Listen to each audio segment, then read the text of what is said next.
হযরত আলী বলছেন, ইয়া রাসূলুল্লাহ, সারা জীবন আপনার গোলামি করেছি, যা বলেছেন তাই শুনেছি, জীবনটাও আপনার জন্য দেওয়ার জন্য প্রস্তুত আছি, ভবিষ্যতেও যত কথা বলবেন সব মাথা পেতে মেনে নেব, কিন্তু আজকের এই হুকুম আমার পক্ষে মানা সম্ভব হবে না। আমি আলীর পক্ষে কিছুতেই সম্ভব নয় যে আল্লাহর নবীর নামের সামনে থেকে মুহাম্মদুর রাসূলুল্লাহ আমি কেটে দেব। রাসূলুল্লাহ শব্দ আমি কাটতে পারবো না, এটা আমার পক্ষে সম্ভব নয়। নবীজি বললেন, আলী, কোন জায়গায় রাসূলুল্লাহ লেখা আমারে দেখো, আমি কেটে দিই। আমার বন্ধুগণ, নাম লিখতে জানেন না, সই করতে পারেন না, পড়তে জানেন না, তিনি বলতেছেন, ইন্নামা বুইস্তু মুআল্লিমান, আমি পৃথিবীতে প্রেরিত হয়েছি শুধুমাত্র শিক্ষক হিসেবে দুনিয়ায় এসেছি। সুবহানাল্লাহ। দুনিয়ার কোন শিক্ষা প্রতিষ্ঠানে আল্লাহ রাব্বুল আলামিন তার হাবিবকে পড়ান নাই, যেহেতু তিনি তো বিশ্ব নবী। আমার নবী কি নবী? জোরে কর না, কি নবী? আপনার আমার নবী বিশ্ব নবী। বিশ্ব নবী সাধারণ মানুষের কাছে কি পড়বে? যে পড়াবে তার মগজ তো ছোট, তার জ্ঞান তো সীমিত।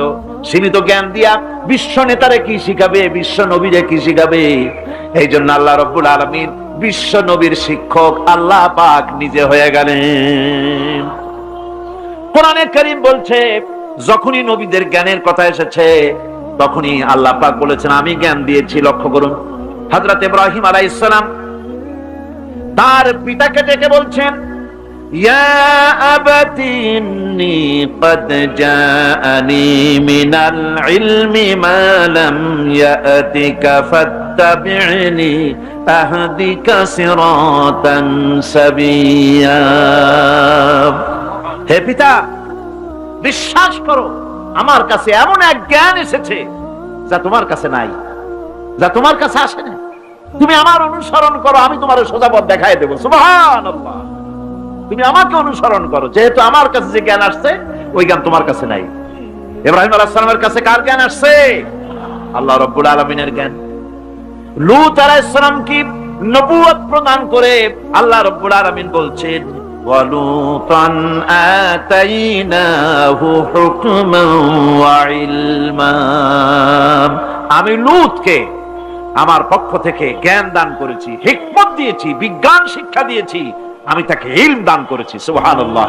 আমি তাকে ইলম দিয়েছি।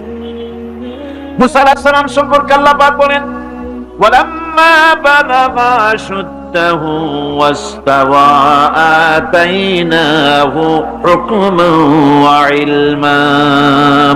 মুসা আলাইহিস সালাম যখন বয়স সন্ধিক্ষণে পৌঁছে গেলেন, যখন তিনি পূর্ণ বয়স প্রাপ্ত হলেন এবং তিনি যখন নিজেকে সম্পূর্ণ লালন পালন করার কাজ যখন তার সম্পূর্ণ হয়ে গেল, আমি তখন আমার পক্ষ থেকে তাকে ইলম দান করেছি, জ্ঞান দান করেছি, হিকমত দিয়েছি, জ্ঞান দিয়েছি।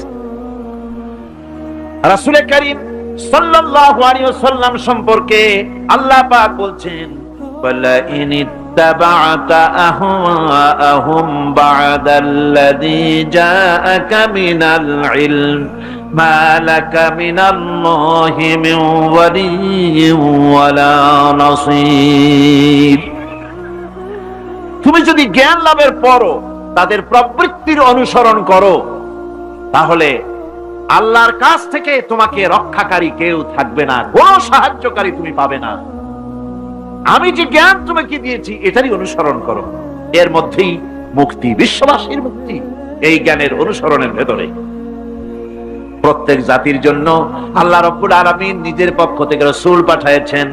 আল্লাহ পাক বলেছেন, ওয়ালিকুল্লি উম্মাতির রাসূল, প্রত্যেক জাতির জন্য আমি রাসূল প্রেরণ করেছি।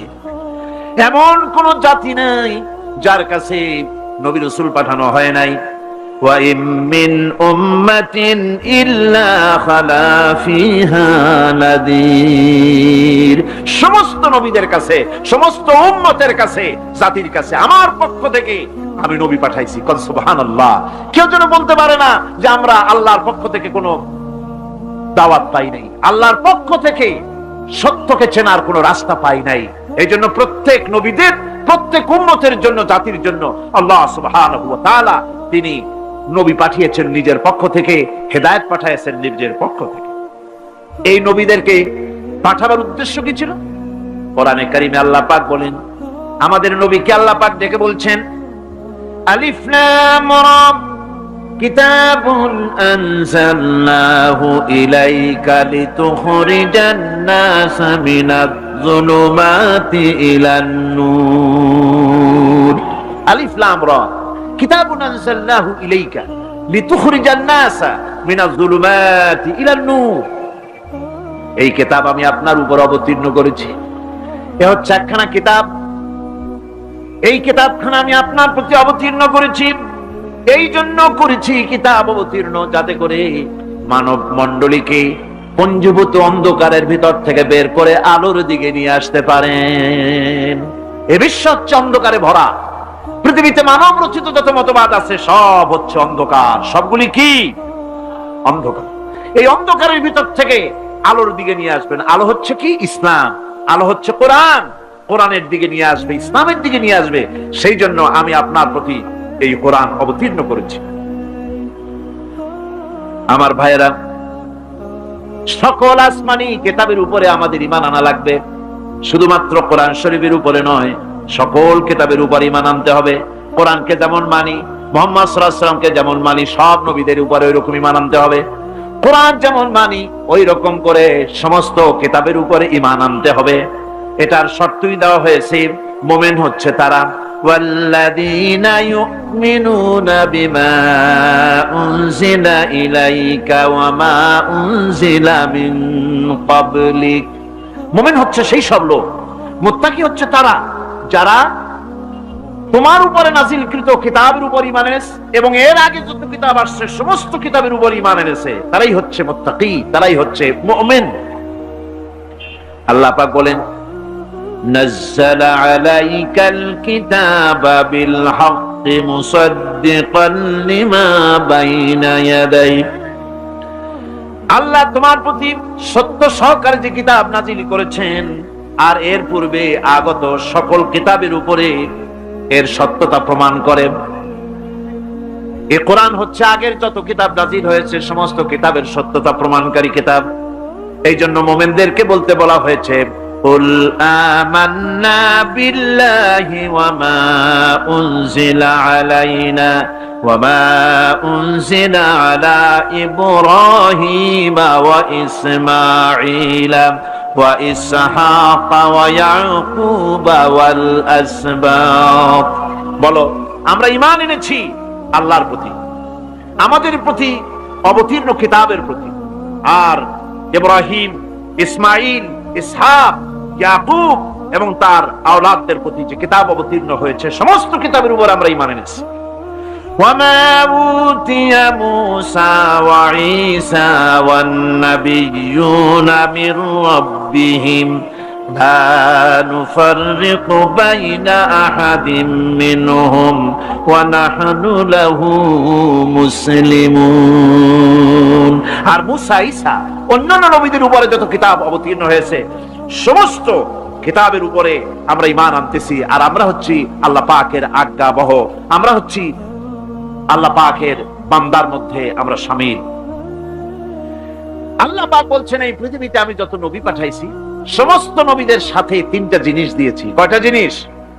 তিনটি জিনিস দিয়েছি সমস্ত নবীদেরকে।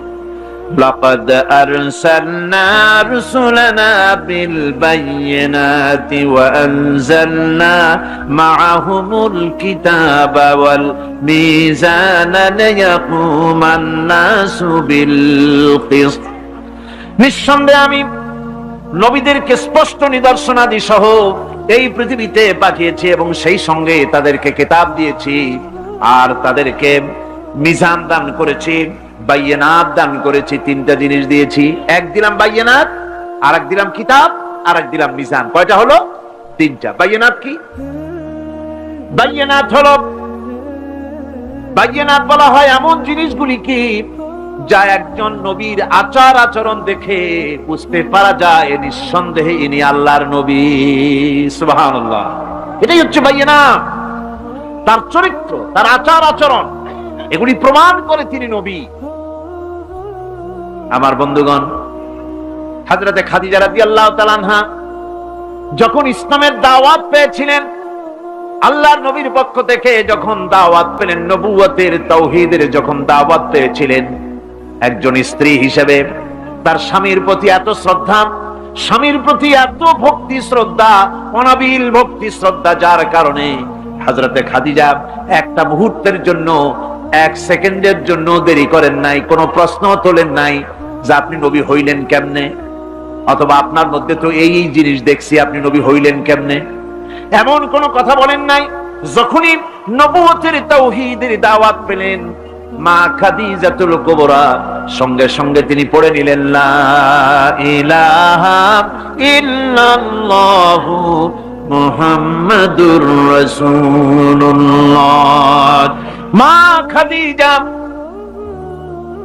বললেন, আবুল কাসিম, বিগত 15টি বছর পর্যন্ত আপনার ভিতরে যে আচরণ দেখেছি, এ আচরণ, এ চরিত্র কোন সাধারণ মানুষের হতে পারে না, অবশ্যই আপনি আল্লাহর নবী, কোন সন্দেহ, আমার কোন দ্বিধা নাই, এর মধ্যে কোন প্রশ্ন নাই, নিঃসন্দেহে আপনি আল্লাহর নবী। সুবহানাল্লাহ। তার চরিত্রই প্রমাণ করে নবীদেরকে বায়নাত দেওয়া হয়েছে, এমন চরিত্র আচার আচরণ দেওয়া হয়েছে যাতে করে লোকেরা অভিভূত হয়ে যায়, আকৃষ্ট হয়ে যায়। হযরতে যায়েদ, তিনি তো কৃতদাস ছিলেন, হারায় গেলেন বাপ মা থেকে, আর এরপরে কুদরত তারে মুহাম্মদ সাল্লাল্লাহু আলাইহি ওয়াসাল্লামের ঘরে উঠায় দিল। তিনি তখন আল্লাহর নবী, তখন নবুয়তের দায়িত্ব পান নাই। যায়েদের পিতার কাছে খবর হয়ে গেল যায়েদ আছে রাসূলের বাড়িতে, মুহাম্মদ সাল্লাল্লাহু আলাইহি ওয়াসাল্লামের বাড়ি মক্কায়। তারা এসে হুজুরের সঙ্গে দেখা করে বললেন, মুহাম্মদ সাল্লাল্লাহু আলাইহি ওয়াসাল্লাম, জানতে পেরেছি আপনার কাছেই আমাদের ছেলে যায়েদ আছে, মেহেরবানি করে তাকে আমাদেরকে ফিরায় দেন। হুজুর বলেন, যায়েদ যদি তোমাদেরকে চিনতে পারে আর যদি যেতে চায়, আমার পক্ষ থেকে কোনো আপত্তি নাই, অবশ্যই যাবে। তবে যায়েদ যদি যেতে না চায়, আমি এমন লোক নই যে কেউ আমার কাছে থাকতে চাইলে আমি জোর করে তাকে ঠেলেও দিতে পারি না, আমি তেমন লোক নই। পিতা বললেন, আপনি অবশ্যই যুক্তিপূর্ণ কথা বলেছেন। হযরতে যায়েদ কানা হলো। হুজুর বললেন, তুমি কি চেনো এদের? কি? যায়েদ বললেন, চিনি, ইনি আমার বাবা, উনি আমার চাচা। যায়েদের পিতা বলেন, বাবারে বাড়ি চলো, তোমার মা কেঁদে কেঁদে হয়রান, চলো বাড়ি যাই, বাড়ির যা কিছু আছে সব তোমাকে ফিরিয়ে দেওয়া হবে। হযরতে যায়েদ বলতেছেন, পিতা, বাড়িতে যা আছে তাই শুদ্ধ, তামাম দুনিয়াটা যদি আমারে দেওয়া হয়, এই লোকটির কাছে থেকে যে ব্যবহার পেয়েছি, আমি এই লোকের কদম ছেড়ে যেতে পারি না। তার চরিত্রই প্রমাণ করে তিনি নবী, কি ব্যবহারটা পেয়েছেন। হযরত আনাস রাদিয়াল্লাহু তাআলা আনহু ছোট মানুষ, 8 বছর বয়সের সময় হুজুরের খাদেম হয়ে হুজুরের বাড়িতে আসছেন। আচ্ছা, 8 বছর বয়সের কিশোর ভুল তো করতেই পারে, গরম পানি চাইলে ঠান্ডা পানি এনে দেবেন, স্যান্ডেল চাইলে জুতো আনবেন, বিছানা বিছাইতে বললে উঠাই দেবে, এটা স্বাভাবিক, কিশোর মানুষ, ছোট মানুষ। এবার শুনুন, বায়নাত কারে বলে? নবীদের বায়নাত আল্লাহ যে দিয়েছেন সেটা কি জিনিস? সেটা হলো উন্নত মানের চরিত্র, তার ব্যবহার, ওঠা বসা যা দেখলে মানুষ বুঝতে পারে তিনি আল্লাহর নবী। হযরতে আনাসের মুখে শুনুন, হযরতে আনাস রাদিয়াল্লাহু তাআলা আনহু বলেন, একাধিক ক্রমে টানা 10টি বছর রাসূলের খেদমতের ভিতরে নিয়োজিত ছিলাম। 10টি বছরের ভিতরে একটা দিনের জন্য নবীজি আমাকে ধমক দিয়ে কথা বলেন নাই। এটা ধমক দিলেন না আমারে, এটা করছো কেন, এটা করো নাই কেন? সুবহানাল্লাহি বিহামদিহি। গোটা পৃথিবীর সমস্ত মুমিন মুসলমানদের, পুরুষ আর নারীদের জীবন, কলিজা, রক্ত রাসূলের কদম মোবারক উৎসর্গ হয়ে যায়। কারে বলে নবী রাসূল? কি চরিত্র! বায়নাত। আল্লাহ রাব্বুল আলামিন বলেন, নবীদেরকে বায়নাত দিয়েছি আর আমি তাদের সাথে কিতাব দিয়ে দিয়েছি। কিতাবও এমন কিতাব যেই কিতাবের কোনো তুলনা নাই। কোরআনে কারীম নাযিল করে দিলেন আল্লাহ রাব্বুল আলামিন, এমন কিতাব দিয়ে দিলেন কোরআন শুনে মানুষ পাগল হয়ে যেতেছে। রাসূলের উপরে কিতাব নাজিল হলো, হুজুর তেলাওয়াত করতেছেন কাবা ঘরের পাশে বসে। হজের মৌসুম এসেছে, আবু জাহাল ঘরে ঘরে গিয়া বলতেছে আমার দেশে একটা পাগল হয়েছে, কোন নাউজুবিল্লাহ। তারে জেনে ধরেছে, খবরদার তার কাছে যাবা না, কি বলে তাও শুনবা না। ওই যে লোকটা দেখা যায় এখন, পাগল দেখার একটা উৎসাহ লোকেদের মধ্যে সব কালে আছে। লোকদের চিন্তা হলো কি বলে তা না হয় নাই শুনলাম, কিন্তু লোকটা কেমন, পাগলটা কেমন একটু দেখে আস। তারা চলে গেল দেখার জন্য। কানে আঙ্গুল দিয়া গেছে, কেউ বা কানের মধ্যে তুলা দিয়া গেছে। আল্লাহর হাবিবের কাছে গিয়া নবীজির চেহারা মোবারকের দিকে তাকাইয়া তারা দেখতেছে, দেখে দেখে চোখ আর ফেরে না। আহারে, এত সুন্দর কি মানুষ হয় নাকি? পাগল হয়ে গেছে। এত সুন্দর মানুষ, তা কি কখনো পাগল হইতে পারে? আমরা তো পাগল দেখেছি, পাগলের জামা কাপড়ের খোঁজ থাকে না, মাথার চুল একদিকে, মোছার একদিকে, দাড়ি আর একদিকে, জামার বোতামের ঠিক নাই, দাঁতে ময়লা, জামায় কাপড়ে ময়লা। এ কেমনে পাগল হবে? এত সুন্দর মানুষ, এত বিন্যস্ত মানুষ, পাগল হবে না নিশ্চয়ই। কান দিয়ে আঙ্গুল সরাইস, কেউ বা তুলা পার করেছে। অমনি নবীজির তেলাওয়াত করা কোরআনে কারীম তাদের কানের ভিতর থেকে ঢুকে কলিজা স্পর্শ করলো। নিজেদের অজান্তে চোখ দিয়া পানি পড়া শুরু হয়ে গেল। বিদেশ থেকে আগত লোকগুলি চোখ থেকে পানি পড়তেছে আর মুখ থেকে বেরিয়ে গেল আশহাদু আল্লা ইলাহা ইল্লাল্লাহু ওয়াহদাহু লা শারীকা লাহু ওয়া আশহাদু আন্না মুহাম্মাদান আবদুহু ওয়া রাসূলুহু।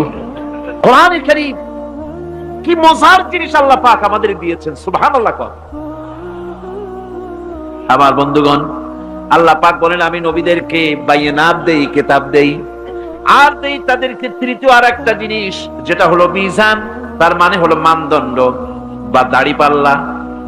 এখানে বোঝানো হয়েছে সত্যের সেই মাপকাঠি যা হক এবং বাতিলের মাঝে ওজন দিয়ে মানুষকে ঠিক করে দেওয়া যায়, এটার নাম মিজান। এই সুবিচার নবীরা ছাড়া সাধারণ মানুষের কাছে পাওয়া সম্ভব নয়। সুবিচার পাওয়া যাবে কেবল কাদের কাছে?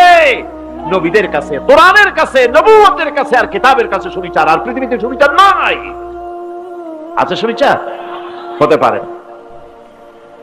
সেই জন্য মিজান, দাড়িপাল্লা, এটা হচ্ছে ইনসাফের প্রতীক। এটা কিসের প্রতীক? ইনসাফ কি মুকদ্দাস তারাজু। এই পবিত্র একটি দৃষ্টান্ত আল্লাহ রাব্বুল আলামিন দাড়িপাল্লার সাথে দিয়েছেন, ইনসাফ। এই ইনসাফ কেবলমাত্র করতে পারে কারা? নবীরা। কিসের মাধ্যমে? কোরআনের মাধ্যমে। বায়িনাত দিয়েছি, কিতাব দিয়েছি, মিজান দিয়েছি। মিজান দিয়েছি, বিচারটা কেমন দেখো। বিচারটা কারে কয়? ইহুদি এসে একজন মুসলমানের বিরুদ্ধে নালিশ করেছে আল্লাহর নবীর দরবারে। নবীজি সাক্ষ্য প্রমাণ নিয়ে সবকিছু শুনে মিলে রায় দিলেন ইহুদির পক্ষে, মুসলমানের বিপক্ষে। কারে কয় মিজান? নবী তো ইচ্ছা করলে তার নিজের দলের ওই মুসলমানদের পক্ষেই তো রায়টা দেওয়া স্বাভাবিক ছিল, ছিল কিনা কন? বাপ হোক, মা হোক, দলের নেতা হোক, সব সময় নিজের স্বার্থের দিকে টানে। কথা ঠিক কিনা? স্বাভাবিকভাবে বোঝেন। চট্টগ্রাম শহরে সবচাইতে বড় সন্ত্রাসী ধরা পড়েছে। পুলিশ বহু পরিশ্রম করে খাগড়াছড়ি থেকে ঘাট ধরে নিয়ে আসছে। ঢাকা থেকে টেলিফোন আসছে, মন্ত্রী বাহাদুরের টেলিফোন। হ্যালো, কে? চিটাগংয়ের এসপি? বলে হ্যাঁ। কারে ধরছো? বল্টু মিয়া রে। ছাড়ো মিয়া, আমার দলের লোক তুমি ঠিক পাও নাই? স্যার অস্ত্র শুদ্ধা ধরছি। অস্ত্র শুদ্ধা ছেড়ে দে। এই জন্য পৃথিবীর সাধারণ মানুষের কাছে ইনসাফ পাওয়া যায় না। যায় আল্লাহ পাক বলেন আমি নবীর কাছে মিজান দিয়েছি। সুবহানাল্লাহ। কেমন মিজান দিলাম? নবীজি বিচার করতেছেন, ইহুদির বক্তব্য শুনে মুসলমানের পক্ষে রায় না দিয়া রায়টা দিলেন ইহুদির পক্ষে। মুসলমান বেচারা অসন্তুষ্ট হয়ে গেলেন। তিনি চলে গেলেন হযরত ওমর রাদিয়াল্লাহু তাআলা আনহুর কাছে। কপাল কত খারাপ, তার কাছে গিয়ে বলছেন আমিরুল মুমিনিন, তিনি তো তখন আমিরুল মুমিনিন হন নাই, যে বলছেন ভাই ওমর, একটা বিচারের সানি করার জন্য আসছি। বলে সানি আসছো আমার কাছে, পয়লা গেছিলা কার কাছে? গেছিলাম মুহাম্মদ সাল্লাল্লাহু আলাইহি ওয়াসাল্লামের কাছে। দেখেন অবস্থাটা, সবকিছু শুনে মিলে আমি মুসলমান, চান্দা দেই, জিহাদের পয়সা দেই, সাথে সাথে থাকি, জামাতে নামাজ পড়ি, জিহাদের ময়দানে যাই, বিচারটা আমার পক্ষে না হয়ে রাসূল ইহুদির পক্ষে রায় দিয়ে দিলেন, এটা একটা কথা হইল নাকি? আপনি বিচক্ষণ মানুষ, সবকিছু শুনে মিলে আপনি বিচারটার সানি করে দেন। হযরত ওমর বলেন বাবাজি অপেক্ষা করো, আমি তোমার বিচারের সানি করতেছি, দাঁড়াও। হযরত ওমর ঘরের মধ্যে ঢুকলেন, তরবারি নিয়ে আসলেন, খাপের থেকে তরবারি বার করে হযরত ওমর বলেন যেই ব্যক্তি আল্লাহর নবীর ফয়সালা করার পর, আল্লাহ পাক বলেন জেনে রাখো, দুঃখ এবং কষ্টের সাথে রয়েছে সুযোগ আর সুবিধা, আর অসচ্ছলতার সাথে রয়েছে উদার সচ্ছলতা। জোরে কোন সুবহানাল্লাহ। কাজে ভয় পাওয়ার কারণ নাই, হতাশ হওয়ার কারণ নাই। গুনাহ করেছো, হতাশ হয়ো না। যুবকদের গুনাহ করা স্বাভাবিক। ইউনিভার্সিটির ছাত্র, কলেজের ছাত্র, প্রফেসর, শিক্ষক, অফিসার, ঘুষ খেয়েছেন, জিনা করা হয়েছে, মদ খাওয়া হয়েছে, মিথ্যা কথা বলা হয়েছে, যাই কিছু করেন না কেন ভয় পাওয়ার কারণ নাই, নিরাশ হওয়ার কোনো দরকার নাই। আল্লাহ পাক ডেকে বলেছেন কুল ইয়া ইবাদিয়াল্লাযীনা সারাফু আলা আনফুসিহিম লা তাকনাতু মির রাহমাতিল্লাহ। আমার আল্লাহ বলেন ও নবী আপনি শুনায় দেন, হে আল্লাহর বান্দারা, তোমরা যারা নিজেদের উপরে বাড়াবাড়ি করেছো, নিজেদের উপরে জুলুম করেছো, অত্যাচার করেছো, আমি আল্লাহর রহমত থেকে নিরাশ হয়ে যেও না। মানুষ যদি অপরাধ করে, বাপের সাথে অপরাধ করেছে, মায়ের সাথে অপরাধ করেছে, মা বাবা সন্তানের চাইতে এত বড় কল্যাণকামী তো আর কেউ নাই, কিন্তু মা বাবা কোনোদিন বলে না আয় আমার ছেলে তোরে মাফ করে দেই, এরকম বলে নাকি? মন চায় ছেলে যদি মাপ চাইতো, খুশি হয়ে মাফ করে দিতাম, কিন্তু কেন যে আসে না, ডাকে না যে আয় মাফ করে দেই। মা বাপ আপনাকে এত ভালোবাসে, সেই মা বাপও আপনাকে বলে না যে আয় মাফ করে দেই। আমার আল্লাহ হচ্ছেন এমন আল্লাহ, আল্লাহ রাব্বুল আলামিন ডাকেন, এ বান্দা খুন করেছিস ফিরে আয়, জিনা করেছিস ফিরে আয়, হত্যা করেছিস ফিরে আয়, চুরি করেছিস ফিরে আয়, কুফরি করেছিস ফিরে আয়, সুদ খেয়েছিস, ঘুষ খেয়েছিস, মদ খেয়েছিস ফিরে আয়, এসে আমার দরবারে চোখের পানি ফেল, আমার দরবারে কাঁদাকাটি কর। ইন্নাল্লাহা ইয়াগফিরুয যুনুবা জামিআ ইন্নাহু হুয়াল গফুরুর রহিম। আমার দরবারে চোখের পানি ফেলে কান, আমি রব্বুল আলামিন জিন্দেগীর গুনাহ মাফ করে দেব। সুবহানাল্লাহ কোন, সুবহানাল্লাহ কোন। আমার কাছে কান, চোখের পানি ফেল। আল্লাহ রাব্বুল আলামিনের কাছে বান্দার দুইটা ফোঁটা বেশি প্রিয়। একটা হলো জিহাদের ময়দানে যে রক্ত ফোঁটা দেওয়া হয়, এটা আল্লাহর কাছে প্রিয়।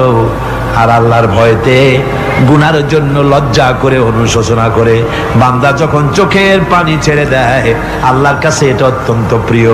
নবীজি বলেছেন বান্দা যখন গুনার ভয়তে, আল্লাহর ভয়তে, জাহান্নামের ভয়তে অনুশোচনা করে যখন চোখ দিয়া পানি ছেড়ে দেয়, ওই চোখের পানি নাকের অর্ধেক আসতে না আসতে আল্লাহ রাব্বুল আলামিন বান্দারে মাফ করে দেন।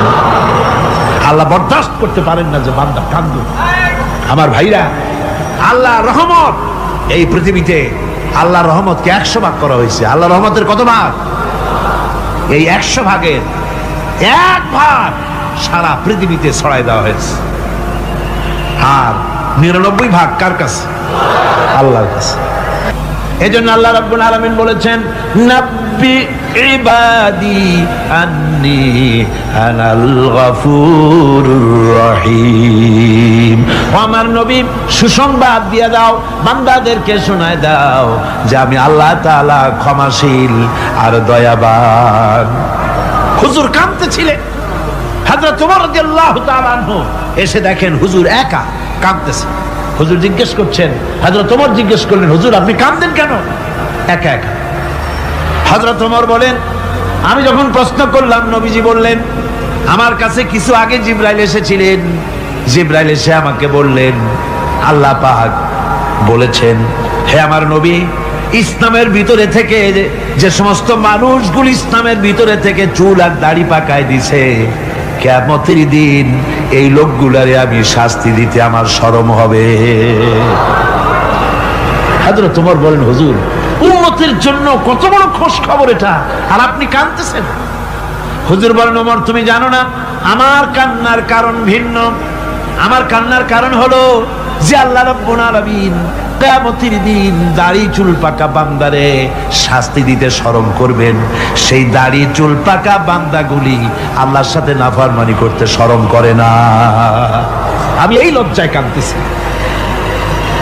ভাইরা, হুজুর আল্লাহ পাক বলেন, আমার নবী, রাতের আধারে যখন একটা বুড়া আমার দরবারে হাত উঁচু করে, একটা বুড়া মানুষ রাতের আধারে যখন আমার দরবারে হাত উঁচু করে আর যখন বলতে থাকে, রব্বুল আলামিন আমার পেছনের জীবনটা বড় খারাপ করেছি, এমন কোন কাজ জীবনে করি নাই যা তোমার কাছে কিছু দাবি করতে পারি, সব রকমের নাফরমানি করেছি, আজ আমি বুড়া হয়ে গেছি, কামাই করতে পারি না, ছেলে আমাকে চোখে দেখতে পারে না, পুত্রবধূ আমাকে ঘরে জায়গা দেয় না, আমার স্ত্রী আমাকে দেখতে পারে না, রোজগার করতে পারি না, হাঁটতে পারি না, চলতে পারি না, সবার কাছে আমি তিতা হয়ে গেছি, আমি দাঁড়াতে পারি না, কোমরে ব্যথা পাই, হাঁটুতে ব্যথা পাই, চলতে পারি না, কানে শুনতে পাই না, চোখে দেখতে পারি না, আর তোমার কাছে কিছু চাইয়া নেব এমন ভালো কাজও করি নাই। এইভাবে যখন বান্দা কাঁদতে থাকে আমার দরবারে, ও আমার হাবিব আমার রহমতের দরিয়ায় জোশ মেরে যায়, আমার শরম হয় এই বুড়াটারে কেমনে খালি হাতে ফিরাইয়া দেই। সুবহানাল্লাহ, সুবহানাল্লাহ। আমার আল্লাহর এত দয়া, আমার আল্লাহর এত মায়া, এত মহব্বত। আমার আল্লাহ রাব্বুল আলামিন বলেন, وَإِذَا سَأَلَكَ عِبَادِي عَنِّي فَإِنِّي قَرِيبٌ। আমার হাবিব, আমার বান্দা আমার ব্যাপারে প্রশ্ন করে, আমি বান্দার একদম নিকটে। কোরআন শরীফের ভিতরে যত জায়গায় রাসূলকে বলা হয়েছে সুয়ালের কথা, আপনাকে প্রশ্ন করা হয়, আল্লাহ তার জবাব কুল এই কথা বলে জবাব দিয়েছেন। যত জায়গায় সুয়াল এসেছে, যেমন কোরআনে কারীমের মধ্যে আল্লাহ পাক বলেন, ওয়ায়াসআলুনাকা আনিল মাহিদ, মেয়েদের হায়েজ সম্পর্কে জিজ্ঞাসা করা হয়, কুল হিয়া আযা, হে নবী আপনি বলুন। এভাবে করে কুল দিয়ে জবাব দেওয়া হচ্ছে। আবার প্রশ্ন করা হচ্ছে, ওয়ায়াসআলুনাকা আনিল আনফাল, এই গনিমতের মাল সম্পর্কে হুজুর আপনাকে, হে নবী আপনাকে প্রশ্ন করা হয়। আল্লাহ কুল দিয়া জবাব দিলেন। আল্লাহ বলেন আপনি বলেন। ওয়ায়াসআলুনাকা আনিল খামরি ওয়াল মাইসির, আল্লাহ পাক বলেন নবী আপনারে প্রশ্ন করা হয়, কুল ফীহিমা ইসমুন কাবীর, আল্লাহ কুল দিয়া বললেন তুমি বলো। আবার বলা হলো, ওয়ায়াসআলুনাকা আনিল আহিল্লা কুল হিয়া মাওয়াকিতু লিন্নাস, ও নবী আপনাকে প্রশ্ন করা হয় চাঁদের ক্রমবর্ধমান এবং ক্রমহ্রাস, এই যে বাড়ে আর কমে, পূর্ণিমা হয় অমাবস্যা হয়, কেন হয় আপনি বলুন। কুল, আপনি বলেন এটা আমি অক্ত এবং সময়, বছর আর দিন গণনা করার জন্য পৃথিবীবাসীদের জন্য বিনা পয়সায় একটা ক্যালেন্ডার বানাইয়া আকাশে ঝুলাই রেখেছি। এভাবে যত জায়গায় এসেছে আপনাকে প্রশ্ন করা হয়, তত জায়গায় আল্লাহ জবাব দিয়েছেন কুল, আপনি বলেন। গোটা কোরআন শরীফের ভিতরে এই একটি মাত্র জায়গা যেখানে বলা হয়েছে আপনাকে প্রশ্ন করা হয়। আল্লাহ এখানে বলতে পারতেন কুল, আপনি বলেন আল্লাহ তোমাদের নিকটবর্তী, এভাবে জবাব হয় নাই। এটা কায়দাটা হলো এই, আল্লাহ বলতেছেন ওয়াইজা সালাকা ইবাদি, আমার নবী প্রশ্ন তো আমার বান্দারা আমার ব্যাপারে করেছে, এবার আপনার জবাবের কোনো দরকার নাই, প্রশ্ন আমার ব্যাপারে আমি নিজে জবাব দিয়ে দেই, ফা ইন্নী কারীব। ও বান্দা, আমার ব্যাপারে প্রশ্ন করেছিস, জবাব আমি দেই, আমি তোর সবচাইতে বেশি নিকটে। সুবহানাল্লাহ, কত নিকটে? وَنَحْنُ أَقْرَبُ إِلَيْهِ مِنْ حَبْلِ الْوَرِيدِ।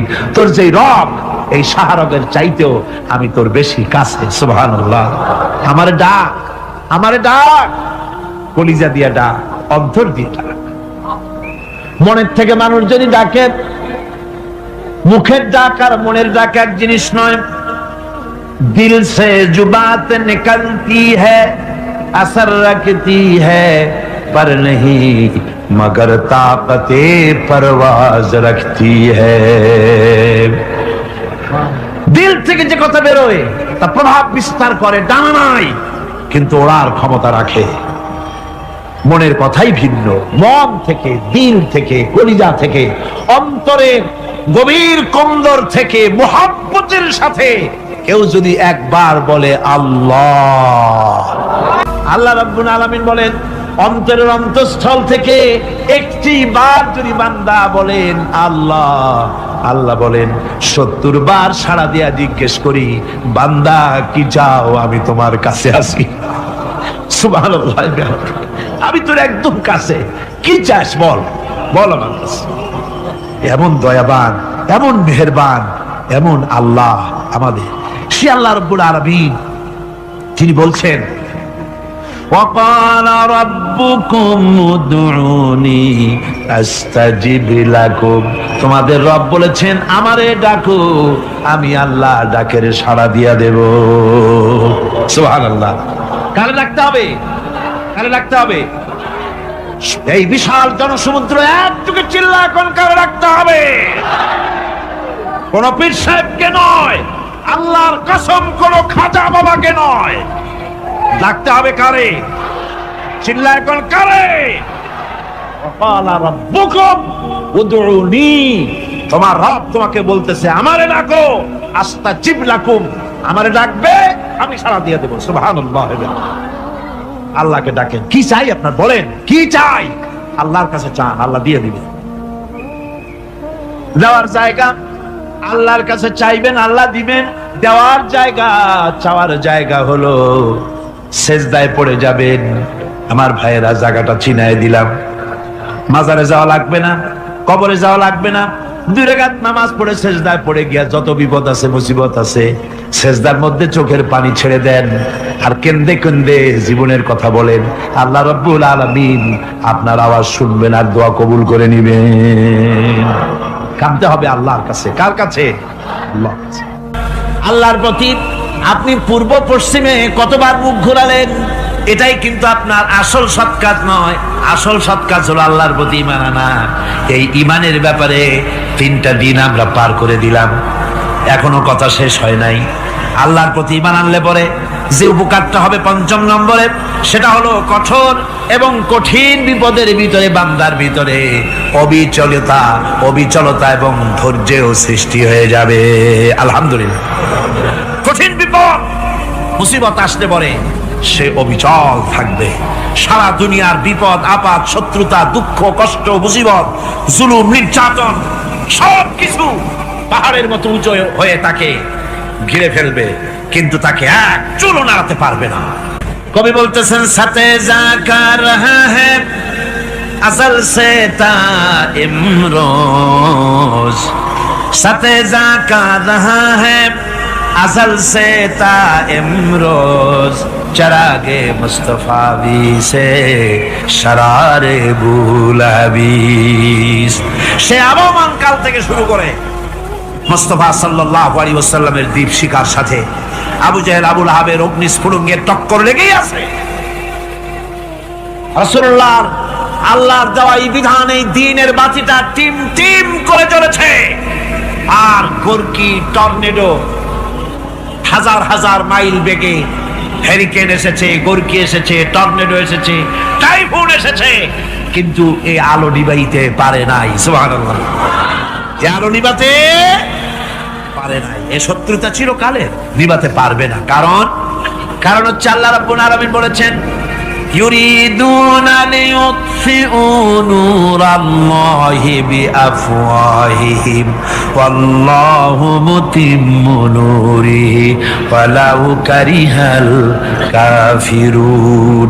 ওরা চায় মুখের ফু দিয়ে আমার আলোকে নিভিয়ে দেবে, কিন্তু আমি আমার আলোকে পূর্ণতা দান করব। তাতে কাফের বেঈমানদের কলজায় যত জ্বালা যন্ত্রণা হোক, আমার দ্বীন কেউ মিটাই দিতে পারবে না। সুবহানাল্লাহ। সুতরাং বিপদে অবিচলতা আসবে, সে অটল হবে, মজবুত হবে। কোরআনে কারীম বলতেছে, ওয়া কাযালিকা জাআলনা লিকুল্লি নাবিয়্যিন আদুওয়াম মিনাল মুজরিমিন। এই পৃথিবীতে এমনি করে আমি সকল নবীদের শত্রু বানিয়েছি, সব পাপিষ্ঠ অপরাধীদেরকে। নবীদের সাথে বিরোধিতা করেছে কারা? পাপিষ্ঠরা, অপরাধীরা। মানুষ অত্যাচারিত হয়েছে, সাহাবায়ে কেরাম অত্যাচারিত হয়েছেন। বুখারী শরীফের হাদিসে এসেছে, রাসূল করিম সাল্লাল্লাহু আলাইহি ওয়াসাল্লামের কাছে হযরতে খাব্বাব গিয়ে উপস্থিত হয়েছিলেন। হযরতে খাব্বাব বলেন, হাদিসটা এভাবে লেখা হয়েছে বুখারীতে, ওয়ান খাব্বাব বিন আরিদ রাদিয়াল্লাহু তাআলা আনহু قال شكونا إلى رسول الله صلى الله عليه وسلم وهو متوسد بردة له في ظل الكعبة। রাসূলুল্লাহর কাছে গেলাম, কাবা শরীফের কাছে গিয়ে দেখি নবীজি একটা চাদর গায়ে দিয়ে তিনি আরাম ফরমাচ্ছিলেন কাবা শরীফের ছায়ায়। সেখানে গিয়ে বললাম, আলা তাস্তানসিরু লানা আলা তাদউ লানা ইয়া রাসূলুল্লাহ, হে আল্লাহর রাসূল, আপনি কি আমাদের জন্য আল্লাহর কাছে দোয়া চাইবেন না? আপনি কি আল্লাহর কাছে আমাদের জন্য সাহায্য চাইবেন না? আমাদের লোকগুলিকে, মুসলমানগুলিকে মারতে মারতে তো শেষ করে ফেলে দিল। তারা আমাদের সুমাইয়াকে মারলো, আমাদের খাব্বাবকে উটের সাথে পায়ের দড়ি লাগায় টানলো, আমাদের খোবায়েবকে তারা আগুনের উপরে চিৎ করে শোয়ায় রাখলো, না খায় রাখতেছে, মারতেছে, কষ্টে তো শেষ হয়ে গেলাম। হুজুর, আপনি কি আমাদের জন্য দোয়া করবেন না? হাদিস শরীফে এসেছে, নবীজি উঠে বসলেন সোজা হয়ে। নবীজি বলেন, ও আমার সাহাবী, ও খাব্বাব, শোনো, তোমাদের আগে এই পৃথিবীতে যারা দ্বীনের দাওয়াত দিতে এসেছিলেন, তাদেরকে সমকালীন রাষ্ট্রশক্তি, সমাজ শক্তি তাদেরকে ধরতো। ফায়ুখাজুর রাজুলো, তাদেরকে তারা ধরতো। ফায়ুহফারু লাহু ফিল আরদ, আর তার জন্য জমিনের ভিতরে কবর বানাইতো। ওই কবর ফায়ুজালু ফিহা, ওই কবরের ভিতরে তাকে কোমর পর্যন্ত গেড়ে দিত। সুম্মা ইউতা বিল মানশার, এরপরে করাত আনতো। ফায়ুদাউ আলা রাসিহি, এরপরে ওই করাত তার মাথার উপরে রাখতো। ফায়ুজালু নিসফাইন, এরপরে করাত দিয়া চিরে জীবিত মানুষটারে দ্বিখণ্ডিত করে ফেলে দিত। মা ইয়াসুদ্দুহু যালিকা আন দীনিহি। ও আমার খাব্বাব, এত কষ্ট দেওয়ার পরেও সেই যুগের কোন মুসলমানকে, দ্বীনের দায়ীদেরকে আল্লাহর দ্বীন থেকে এক চুলো তারা সরাই দিতে পারে নাই, এক চুলো সরাতে পারে নাই। ওয়াল্লাহি, ও খাব্বাব, আমি আমার আল্লাহর নামে কসম করে বলছি, লা ইউতাম্মান্নাল্লাহু হাযাল আমরা হাত্তা ইয়াসিরা আর-রাকিবু মিন সানা ইলা হাযরামাউত। আমি কসম করে বলি, আল্লাহ রাব্বুল আলামিনের এই সানা থেকে হাযরামাউত পর্যন্ত লোকেরা যাতায়াত করবে, সুন্দরী রমণীরা গমন করবে, সদাগরেরা যাতায়াত করবে, টাকা নিয়া পয়সা নিয়া যাতায়াত করবে।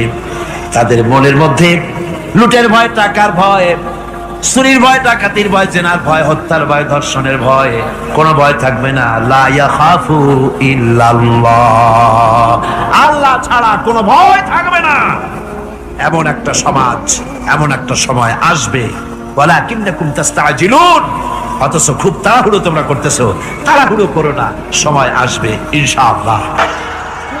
আমার ভাইয়েরা, আমার বন্ধুগণ, কঠিন বিপদে অবিচলতা এবং ধৈর্যের দৃষ্টান্ত রেখে গেছেন আম্বিয়া আলাইহিমুস সালাম। সুবহানাল্লাহ।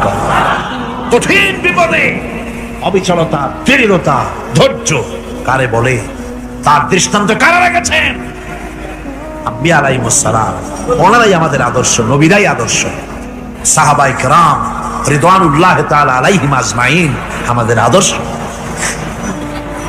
ভাইরা আমার, মুসা আলাইহিস সালামকে ফেরাউন যখন ঘিরে ফেলে দিল, কোরআনের সব কথা গল্প গুজবার ইতিহাসের জন্য লেখা হয় নাই। কোরআনের মধ্যে যা লেখা হয়েছে সব বান্দাদের উপদেশের জন্য, যাতে করে লোকেরা চিরটা কাল এর থেকে উপদেশ নেওয়া নিজেদের তৈরি করতে পারে। জোরে বলেন সুবহানাল্লাহ। মুসা আলাইহিস সালামের কথা আল্লাহ বলেন, ফেরাউন তাকে ঘিরে ফেলে দিল, পালাবার রাস্তা নাই। ফালাম্মা تراءى الجمعان قال أصحاب موسى إنا لمدركون। মুসা আলাইহিস সালামের উম্মতরা বললেন, হে মুসা, পাকড়া হয়ে গেছি, পালাবার রাস্তা নাই। তিন দিক থেকে আমাদেরকে ঘেরাও করেছে ফেরাউনের শক্তি। সামনে কি? দরিয়া, আর তিন দিকে কি? ঘেরাও আন্দোলন। পালাবার পথ নাই, পালাবার পথ নাই। সারাশি আক্রমণ, ঘেরাও আন্দোলন।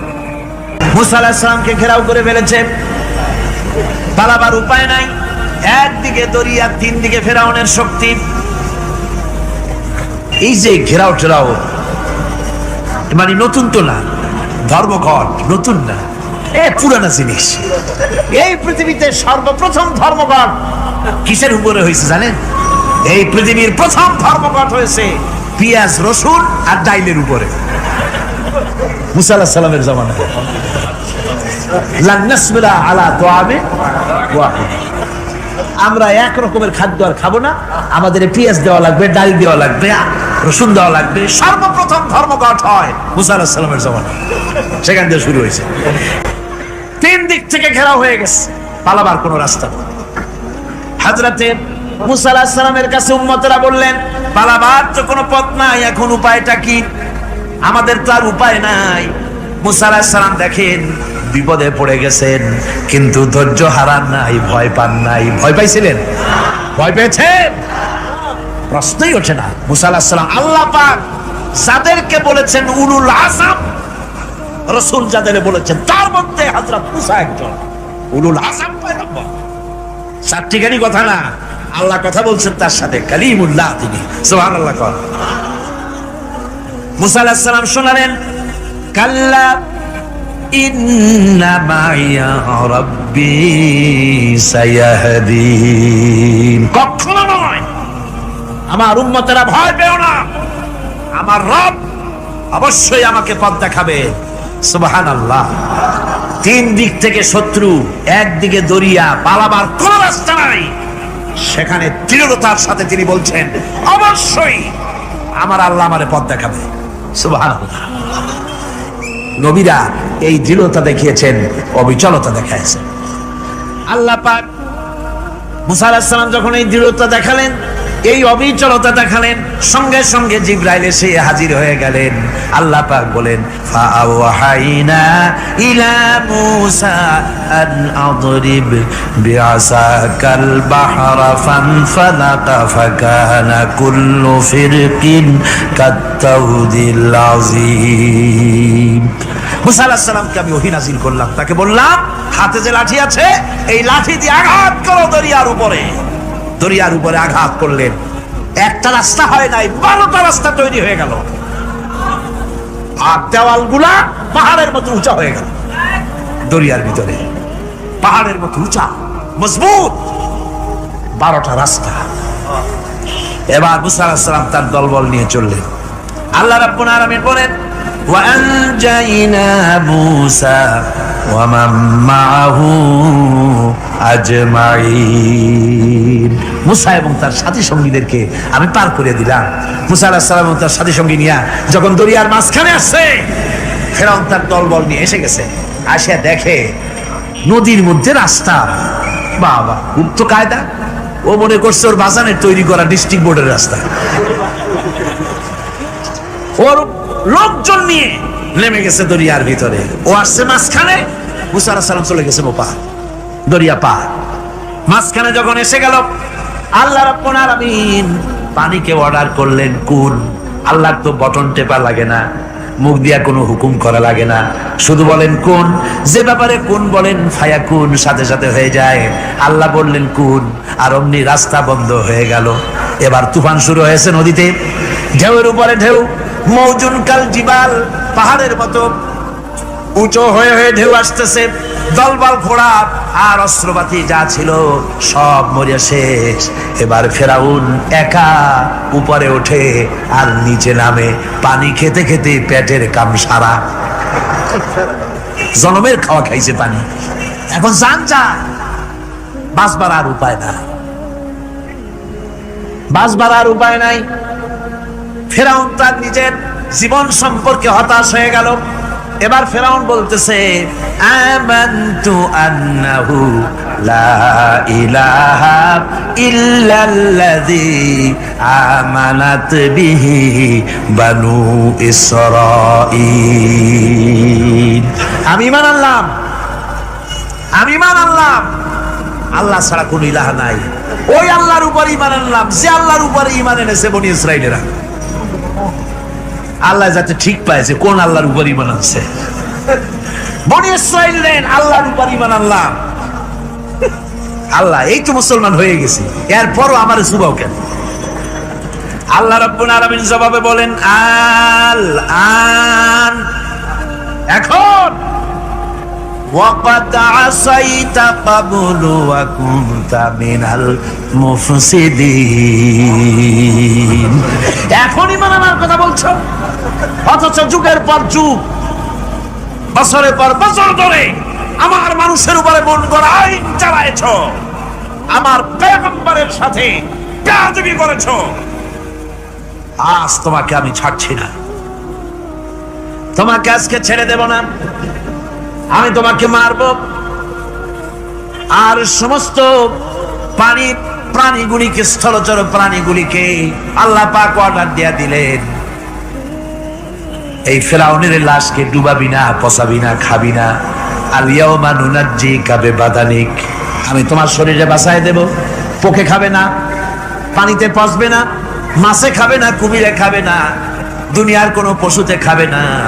আমি তোরে শুটকি বানাইয়া রাখবো, যাতে করে দুনিয়ার সমস্ত ফেরাউন যত যুগে যুগে আসে তোরে দেখে যেন হেদায়েত নিতে পারে।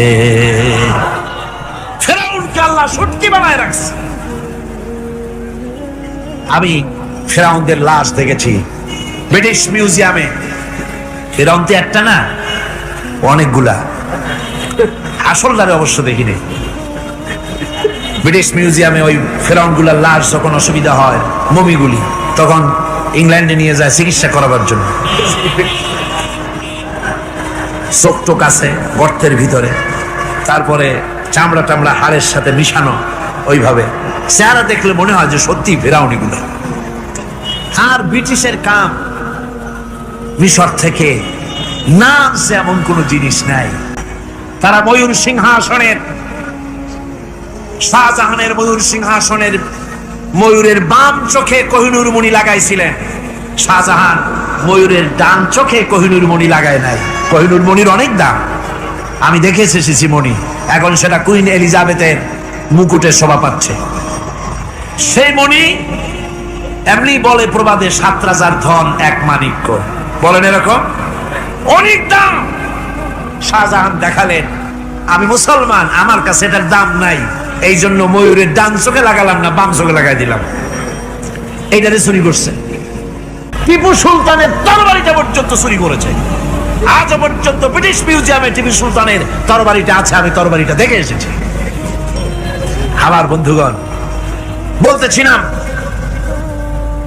যে পৃথিবীতে আল্লাহ রাব্বুল আলামিন নবীরা তাদের চরিত্র দিয়ে বিপদের মোকাবেলা করে, দুনিয়ার সামনে কঠিন বিপদের মোকাবেলা করে অবিচলতা, দৃঢ়তা দেখায় গেছেন যে কেমন করে এই পৃথিবীতে বিপদের সামনে মোকাবেলা করতে হয়। ধৈর্য ধরতে হবে। বিপদ আসবে পাহাড় সমান হয়ে, আপনাকে ধৈর্য ধারণ করতে হবে, সেভাবে বুক বেঁধে, যেহেতু এটা যদি বিশ্বাস হয় যে আমার কিসমতে যা আছে তার থেকে বেশি কিছু হবে না, তাহলেই আপনার ধৈর্য আসবে, ভয় পাবেন না। কথা ঠিক কিনা কন? এবারে হযরত হুদ আলাইহিস সালাম সম্পর্কে আল্লাহ রাব্বুল আলামিন বলেন, হযরতে হুদকে যখন ষড়যন্ত্র হলো, কাফির বেঈমানেরা তাকে মেরে ফেলার জন্য যখন সরকারি ষড়যন্ত্রে লিপ্ত হয়ে গেল, হযরতে হুদ সমাজের এই চ্যালেঞ্জের মোকাবেলা করলেন। হযরত হুদ বলেন, ফাকিদুনি জামিআন সুম্মা লা তুনজিরুন ইন্নী তাওয়াক্কালতু আলাল্লাহি রাব্বি ওয়া রাব্বিকুম। আমি তোমরা তোমাদের ষড়যন্ত্র আমার বিরুদ্ধে যত পারো আমার বিরুদ্ধে ষড়যন্ত্র চালাও, এতটুকুন আমার অবকাশ দিও না। আমি এমন আল্লাহর উপরে ভরসা করেছি যার হাতের ভিতরে তোমাদেরও জান আর আমারও জান। যা পারো তাই করো। সরকার সমস্ত শক্তি একত্রিত হয়ে আমার মোকাবেলা করো। একদিকে হুদ আলাইহিস সালাম, আর একদিকে গোটা জাতি। হযরত হুদ ভয় পায় নাই। সুবহানাল্লাহ কোন? ঈমান বিল্লাহ মানুষের কলিজাকে এভাবে শক্ত করে দেয়। কোন আলহামদুলিল্লাহ।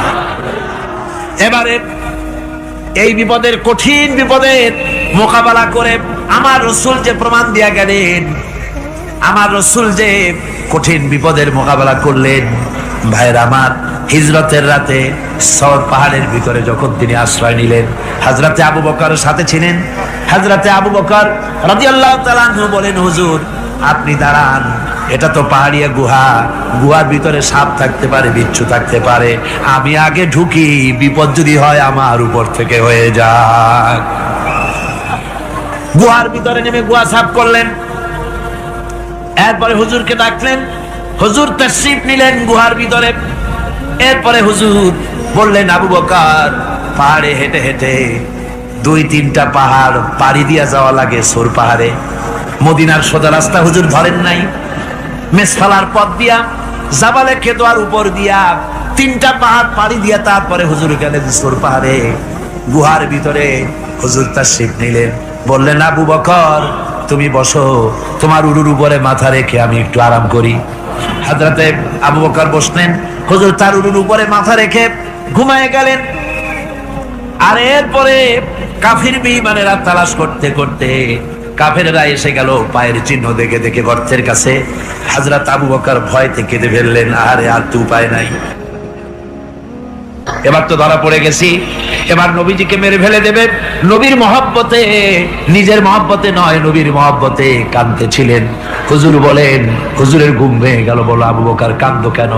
ছেলের কথা, মেয়ের কথা, বিবির কথা, বাড়ির কথা মনে পড়লো নাকি?